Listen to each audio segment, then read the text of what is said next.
starting with the render config variables. We have all those right there for our tokens, clients, secrets, all that. And we have the authorization they need to do before you can access all the other endpoints. Here we have our 4 collections of user, transaction, category, and budget, and they have a put or delete request on all of them. And then for our testing, there's 22 tests and they should all pass.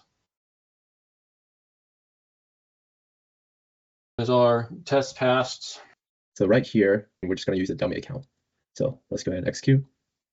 And again, this is running from the render server. You see here, it does create that user. And we look up here to where our MongoDB is. We'll see that a user was created right there. This particular user field has 8 fields. But more importantly, what we really will need is this user token. And this is what's going to allow us to authenticate. So we'll move to the next one, to our login endpoint.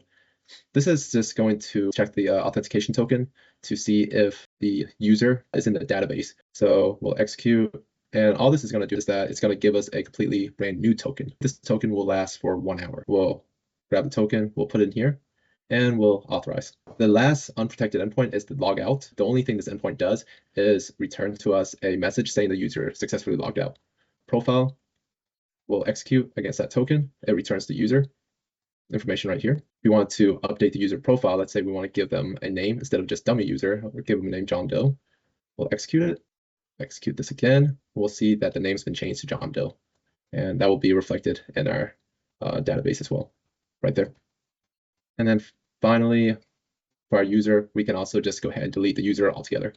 So deleting the user account deleted successfully, and we'll see that here where user is no longer there. So that's our user endpoint. In order to, again, run any of the other endpoints, we'll need to create a new user to do that and get that token again. So let me go ahead and just do that real quick. So we have 3 endpoints here: the transaction, the category, and the budget. So we're going to create a new category. We'll execute one for food, one for gas, a third one for groceries. Okay. And we can actually see them all listed right here. So our food, gas, and groceries, and they are also right here in the database: food, gas, and groceries. Great. So moving forward, let's say we want to update one of these, and I choose to update this one, that's gas. Grab the ID from it, because we'll need to put that in here. And I want to change, let's say, the name to school instead of gas. Execute, and we get a return saying that it's been changed to school. So if we were to actually go up here, we'll see that gas is now changed to school. So that's update, and then delete, pretty much the same thing.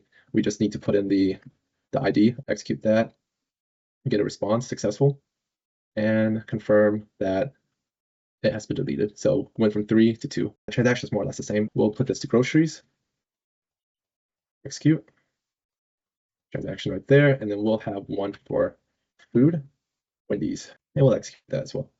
Great, so now that that's there, we should be able to view all the transactions that's tied to this particular user, and they're right here.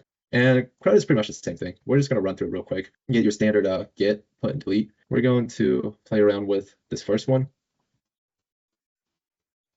Execute. So should retrieve a single entity by the ID. That's this right here.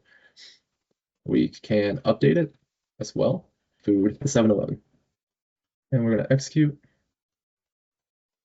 Cool. Confirmed that that's been changed to 7-Eleven. And then finally, deleting is very much the same thing. Execute, and it deletes it. So we can probably confirm that here too. Right there. So only one left. Finally, it's the budgets. We'll just create one budget. So we can actually just send this one through just for the sake of testing. There it is. Category and users. Even though we put that information in by word, on the back end, it's tied by the ID.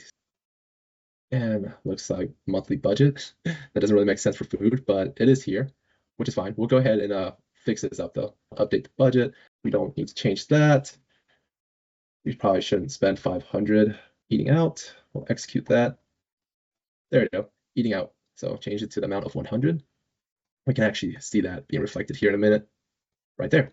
And then finally, if we simply just don't like that budget anymore, we can just delete it.